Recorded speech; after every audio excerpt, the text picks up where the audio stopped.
Hello, everyone. Welcome to the JuvoHub podcast. This is episode 46, and we are in 2022, our first episode for the new year. So very grateful to have this show continue. And Mark and I have a lot of cool things in store that we've been talking about and brainstorming to take this show up to the next level. Mark, my friend, how are you? Yeah, I'm good, man. Yes, happy new year, right? We're into a whole new year. I hope it won't be the same year that we've had for the last 2 years, though. I hope we will have moved on. Yeah, exactly. Yeah, no, it's nice to see a lot more live events. You know, you've been doing a lot more in-person training, and I've been able to go to a lot more in-person events, and I have in-person training classes coming up for 2022. So it's all good. We're starting to see some sense of normalcy come back. So thank Yeah. you everyone for being part of our show. We just wanted to make sure we expressed our deep gratitude. So one of the things that we are pivoting a little bit on with this show is we want to make sure that we are delivering it in a way that you can take back and use in your own classroom environment. So for instance, today's topic is about learner engagement.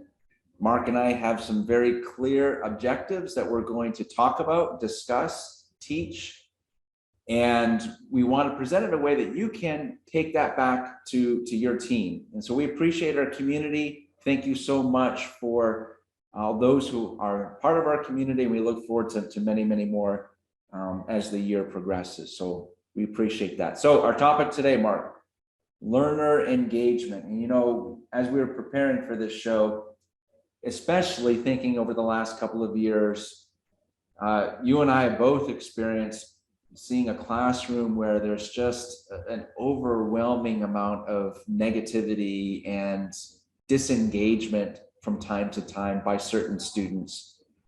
What's been your experience? What have you seen? And why do you think it's happening? Like, what do you feel is like contributing to it? Yeah, it's a great topic. It's one that I face every day out on site. And what I do is do soft skills leadership training for the on-site people. And what I'm finding is it doesn't feel the same the way that it did 10 years ago, 5 years ago. There seems to be this fatigue around the training, especially when it comes to the customer experience or say soft skills or the sales cycle. I think there are a few things that create this or that have created it. First, I think that the pandemic has driven some people absolutely crazy, and the attitudes and frustration of your residents have certainly tainted the way that we might perceive what we do today. So we come into work already frustrated. It's sort of like that anticipation of getting yelled at. What's that old saying that sometimes the anticipation of the event is actually worse than the actual event? So we will talk a little bit about that too. Like, how do you get back into your mind to say, you know what, get that negativity out of there? But I feel like what's happening is our residents, the world has been put in a place where it's so easy to complain and about the simplest things, or it's that they've been at home and they see every little thing is bothering them. Their normal routine is off. There's something about their life that they can't get back to. And when you truly think about the emotional intelligence or the triggers behind that, you don't really know what's creating that angst in your residents. And I say all of this to get us back on track to why is it that when we go back out on site to try to ensure a great customer experience, and I look out at this room of people that seem very frustrated by even the notion of, wait a minute, you want me to give more customer experience when these customers are so crazy? Yeah. So you have a lot of the angst going on in the world. I also feel like people have become almost maybe numb to the idea of the customer experience. What more can we do? Our occupancies are full. And so this is a big global problem for us right now. Why should we care if our occupancies are full. I just had this conversation today with a few people, and I said, what should you be showing me? What should you be doing when your occupancies are full?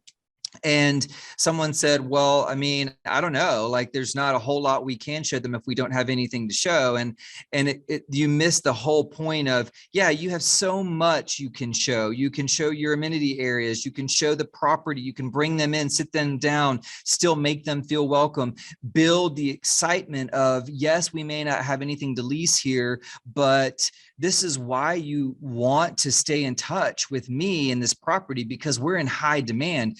I think it's reprogramming the training thought process for our employees out there today. Yeah, absolutely. It is really a mindset. It's like if we're, you mentioned that it is a big challenge for our industry. And how do you get past the fact that we don't necessarily have to serve people because all of our apartments are already rented? But it is what I've seen, like so many other factors that are just continuing to people are just still in survival mode and coming to a training class, whether it's a Zoom related, like a webinar or in person, their mind is so bogged down by so many different things that they're just not ready for their minds to open up for more training and more education. And so I feel like for those who are running their learning and development departments, there needs to be that ongoing level of excitement that needs to be initiated to get people like happy and excited about the fact that their company is providing training for them. And help, sometimes it's like you almost have to have like a reset button. I wish our brains did. It's like you walk into a classroom and here's the typical situation. They got in a fight with their spouse, their partner, their kids made them late. They spilled apple juice all over the car on the way to dropping them off to school. Somebody cut them off on, in Atlanta at the connector, and they had to slam on their brakes and their coffee spilled all over them. And then they're running in, they're taking 3 phone calls, answering 10 emails. And now they have to sit down in a classroom and be like, all right, I'm ready for class now. So I think a lot of our listeners would resonate that unfortunately, that's how a lot of our days can go at times. And then trying to get our mindset around being trained isn't always like a quick adjustment when you walk into that classroom. Yeah, you're right. It's interesting, as you were saying, all of those things that can happen to anyone at any point during their day and throw them off course. I was in a training room recently where I remembered walking in and there was maybe 8 people, 9 people in the room, but the looks on their faces, it was almost like they were miserable being there.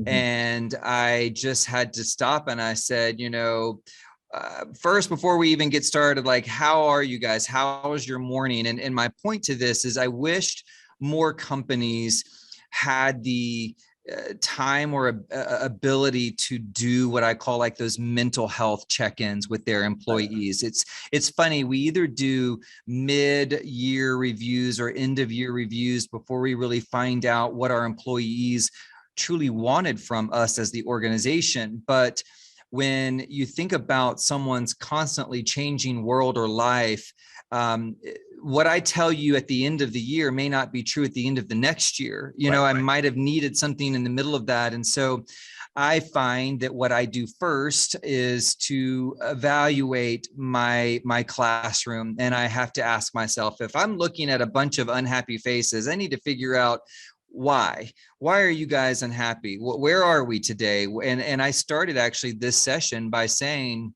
how have the residents been treating you? I know we've been through some really difficult, 2 years of difficult conversations, difficult dealing with difficult people. And so though my class was about customer service, I started it off with a little bit of an emotional intelligence sort of tune-up is what I call it, a check-in. Like, how are you guys? How are the residents treating y'all? Once I get past that, and I can ask them, usually I do this at the end. I'll say, what would you guys like to see next? What kind of training is most important to you? So I evaluate the room, kind of knowing my audience, if you will, by simply finding out what motivates you to be here. If this was a mandatory training, then, hey, I get it. The company motivated you to be here. So when that happens, I always look for the people that you can tell when you have those superstars, the people that want to be there because they're engaged with their own professional growth. And then the people that are just disengaged, that don't want to be there, that do have too many things going on personally in their mind and don't have any input or feedback to the content. I try not to get into my own head about those types of people. I look for the people that want to be there, that want the growth, that are willing to separate that sort of change. Like, let me say this the right way.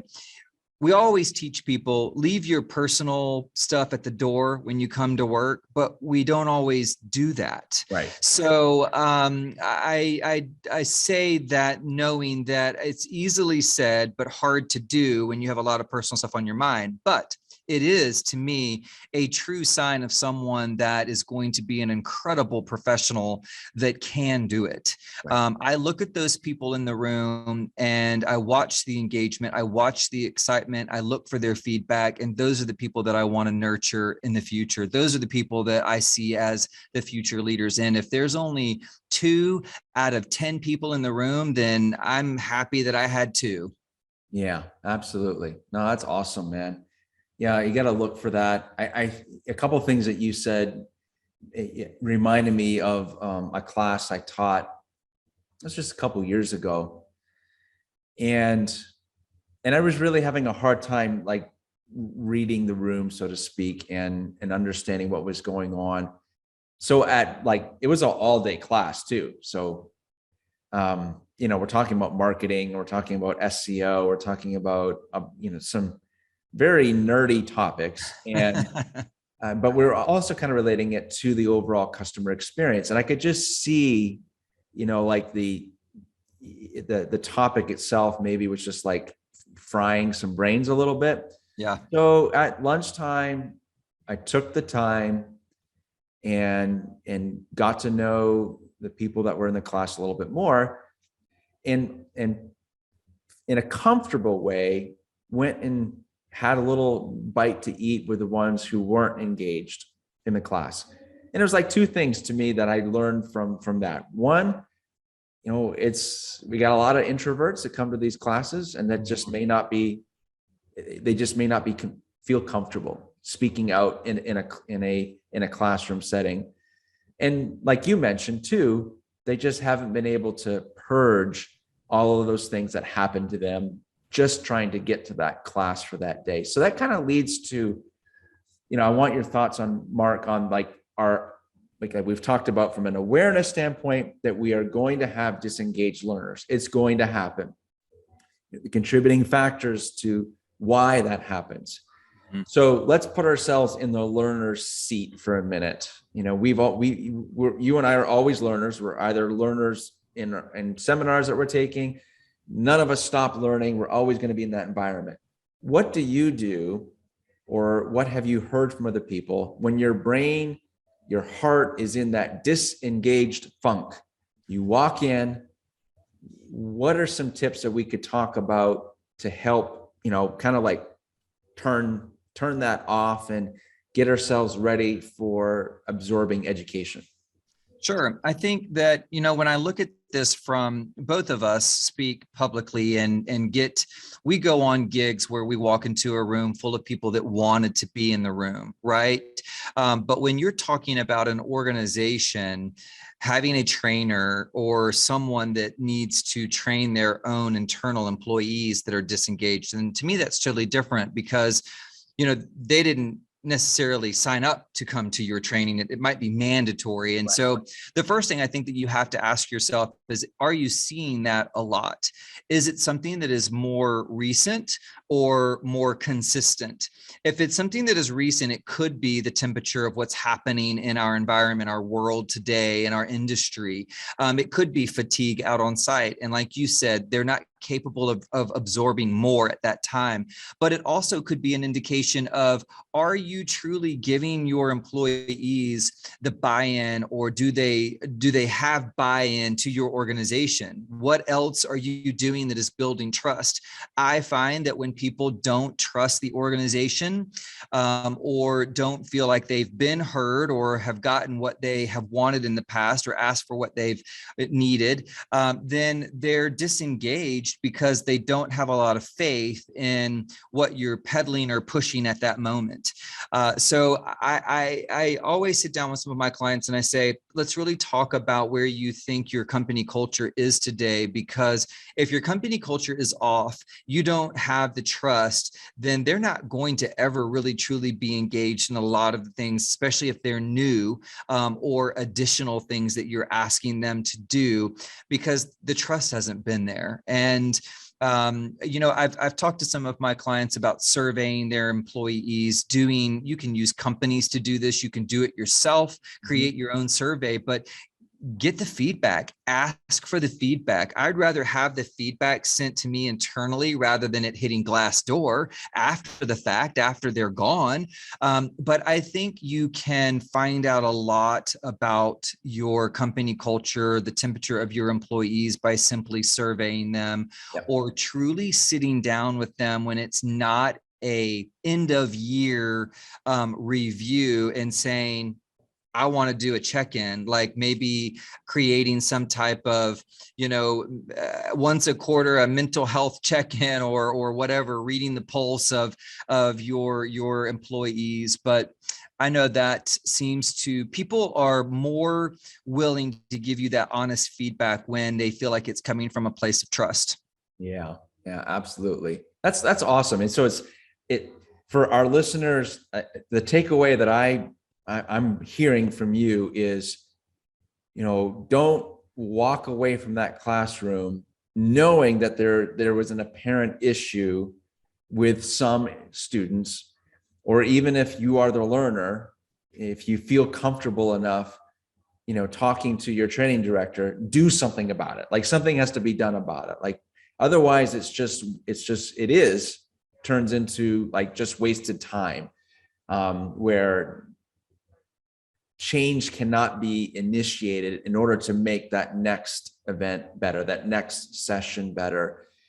And I think of, the times when I've been in that classroom environment, and when you and I were talking about this, is like, I was saying, well, what do I do?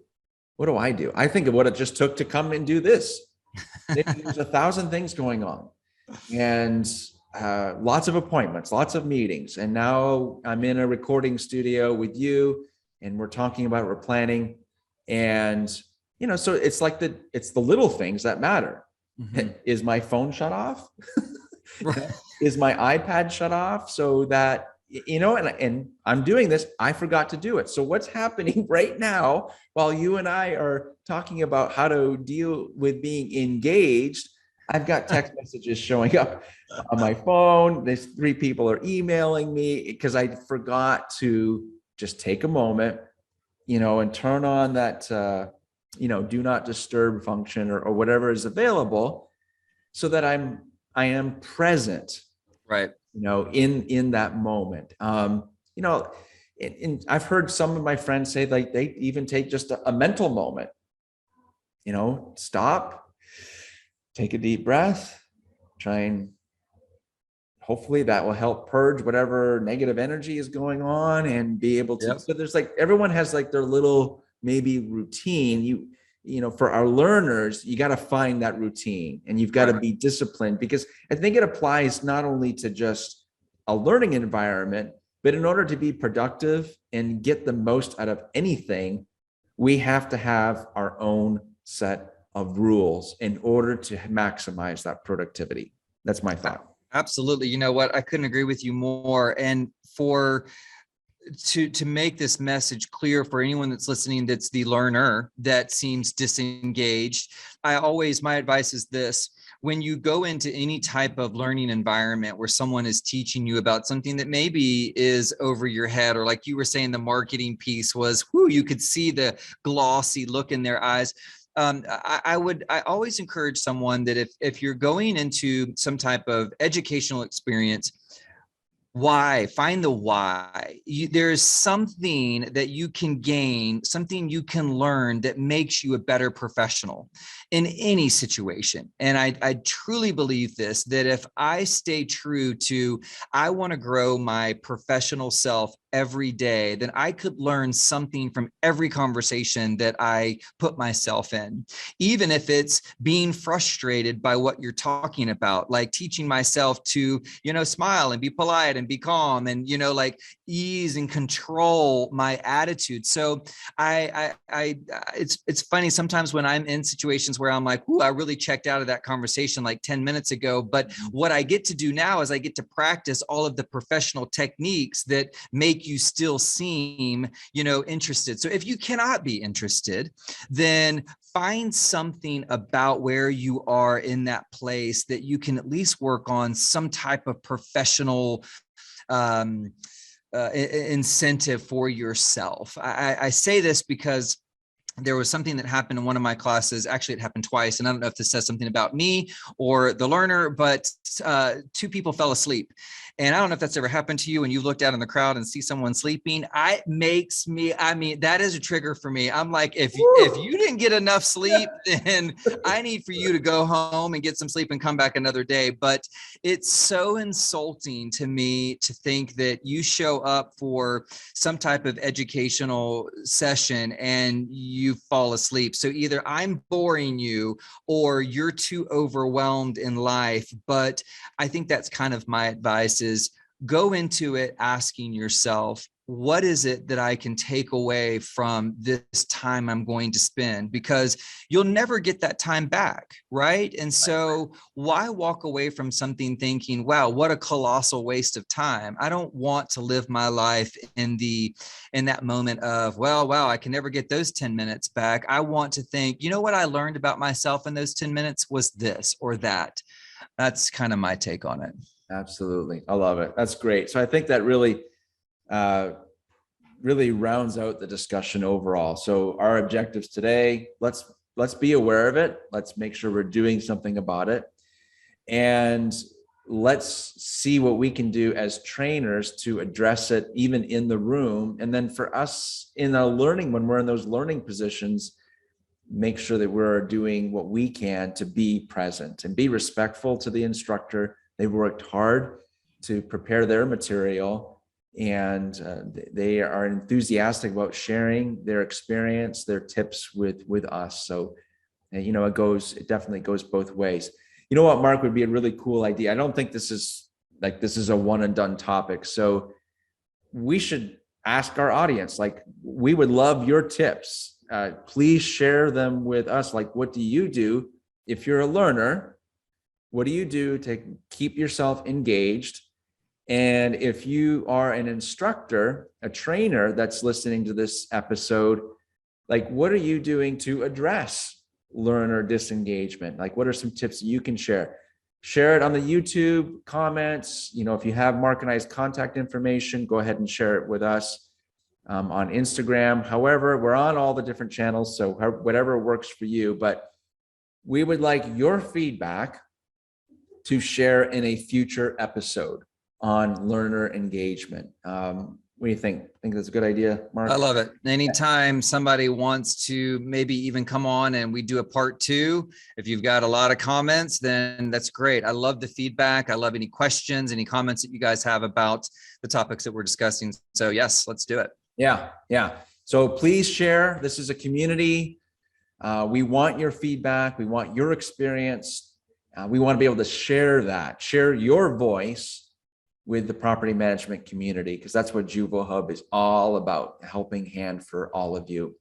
So Mark Howell from Howell Creative Concepts, awesome. Make sure you check him out. And this has been our class on learner engagement. Class dismissed. Bye-bye. See you soon.